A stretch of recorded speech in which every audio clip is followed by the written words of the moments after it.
the camera. Give it off, down. Hey everybody, and welcome to Half Good, a new feature here on Screen.com where we talk about movies that come frustratingly close to being wholly entertaining, but which have a few noticeable flaws in them that pull them back from the precipice of greatness. Our first installment, 2006's Silent Hill.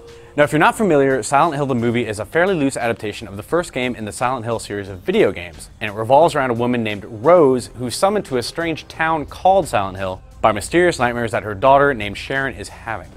Silent Hill! Silent Hill! Rose! Wake up! Silent Hill itself is based on a town called Centralia in Pennsylvania, where coal fires have been burning underground for almost 50 years. As such, Silent Hill is awash with a constant rain of ash and has apparently been completely abandoned. But as Rose searches the town for Sharon, she discovers that not all is what it seems to be. I'm burning.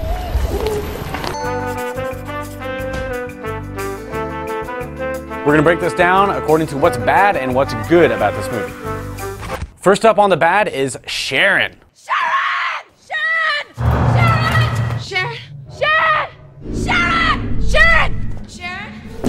Sharon. Now, about the first third of this movie is nothing but Rose calling out the name Sharon over and over again. It's not quite as bad as 121 times that people say the name Carol Ann in Poltergeist 3, but it's still enough to grate on your very soul after the 30th time you hear Sharon! I actually think someone involved in the film realized how annoying it was getting because Rose eventually just stops yelling it in favor of hey! Hey! But alas, the damage has already been done. Sometimes repetition is good in film, as in the trailer for Inception, and sometimes it's bad, and here it's really bad. Sharon! Creating the town of Silent Hill certainly couldn't have been easy, but the set design on display in the film goes a long way towards making it easy for a viewer to suspend our disbelief.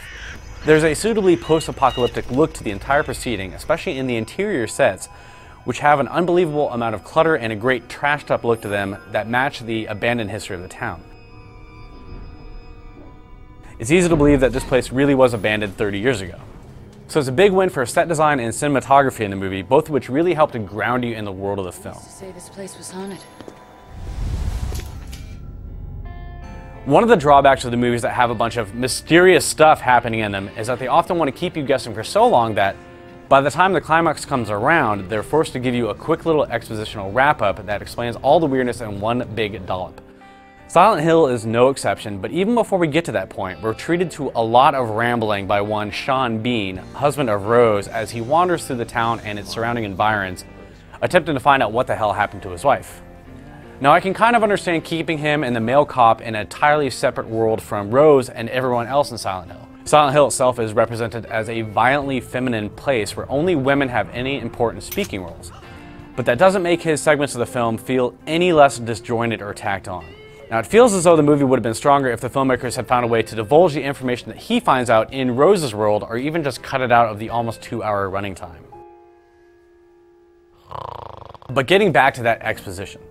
Now, just when you're most wondering what the hell happened in this place, the film simply gives up and tells you in a little 5-minute film strip. Their parents told them she was bad. This feels extremely inelegant, as if the scriptwriter simply gave up on attempting to throw in the backstory gracefully and decided to just throw it in there as one character talking to another. It's slightly above the level of a flashback in terms of a backstory delivery device, but it's still pretty amateurish and annoying. Now you know why Dahlia is broken. The good, hellscapes and monsters. Now, I love it when movies drop characters into weird circumstances where they have no idea what the hell is going on. Movies like Event Horizon, Solaris, or parts of The Matrix where the normal laws of physics don't entirely apply and anything can happen at any time. And to its credit, Silent Hill does this really well. Every time you hear that alarm siren, you know shit is about to get serious real quick.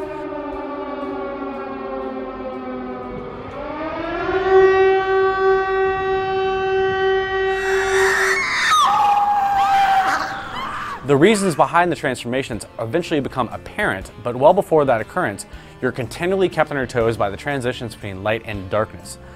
While these are greatly assisted by CGI, they're still mightily impressive, perhaps especially because of the horrors that come along with them. Now, speaking of horrors, the monsters here are really creepy and well done, perhaps mostly because they express no desire to do anything but kill anything caught up in their hellish nightmare.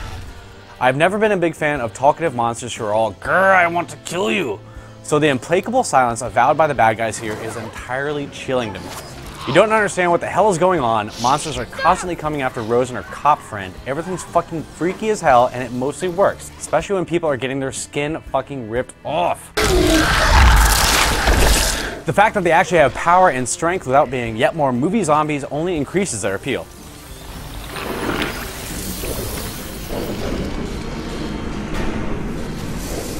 To sum up, I really like parts of Silent Hill. The parts I don't like are a frustrating distraction from what could have been a much better film. If I could do anything with this film to make it better, I would have made it even more experimental and abandoned some of the attempts to explain what the hell is transpiring in the city. This is a case where less could have been more, and less information might have made the film a more compelling look at a woman trapped in what might literally be hell. I give director Christoph Gans credit for throwing in a relatively ambiguous ending, but it still feels as though someone pulled back from a really interesting script and Hollywooded it up at the last minute, and that's a shame. Well, that's all the time we have to talk about Silent Hill today, but we'll definitely have more entries in Screen.com's Half Good series coming up in the future. In the meantime, let me know what you think about Silent Hill in the comments to this very feature. Think it's great? Think it's terrible? Somewhere in between? Let us know, and we'll see you next time.